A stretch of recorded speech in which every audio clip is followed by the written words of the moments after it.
বুদ্ধা পার্কের মিউজিয়ামের ছাদে। তো এইখানে এত বাতাস যে মানে পুরাই একদম হাড় কাঁপানো শীত আর বাতাস।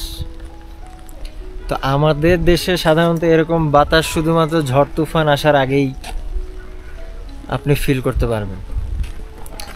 তো মজার বিষয় হচ্ছে এত বড় একটা মিউজিয়ামের ছাদ, বাম সাইডে এত সুন্দর একটা ভিউ, আর এই পুরাটা মিউজিয়ামের ছাদে আমি ছাড়া আর কেউ নেই। আর ঠিক এই পাশেই দেখতে পাচ্ছেন বুদ্ধার স্ট্যাচুটা। এই যে কত সুন্দর একটা ভিউ। তো আমার মতো একজন ইন্ট্রোভার্টের জন্য এর চাইতে সুন্দর জায়গা আর কি হতে পারে।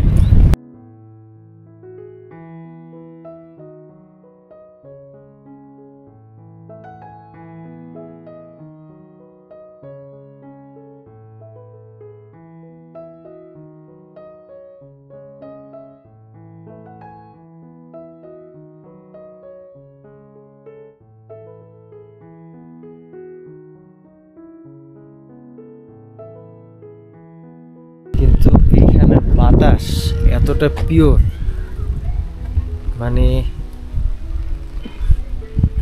একই তো পাহাড়ের এত চূড়ায়, না আছে কোনো সাউন্ড পলিউশন, না আছে কোনো এয়ার পলিউশন, না আছে কোনো মানুষ, শুধু আমি একা। ওই যে এখন হয়তো দুজন মানুষ আসতেছে। এই দেখেন বুদ্ধার স্ট্যাচুটা, আবার দেখাই। এখানে থাকলে আসলে সারাদিনই থাকতে মন চাবে, কিন্তু অলরেডি 4টা বেজে গেছে। 4টা বেজে গেছে। আমাদের গ্যাংটকে আবার ফেরত যেতে হবে মিনিমাম 2-3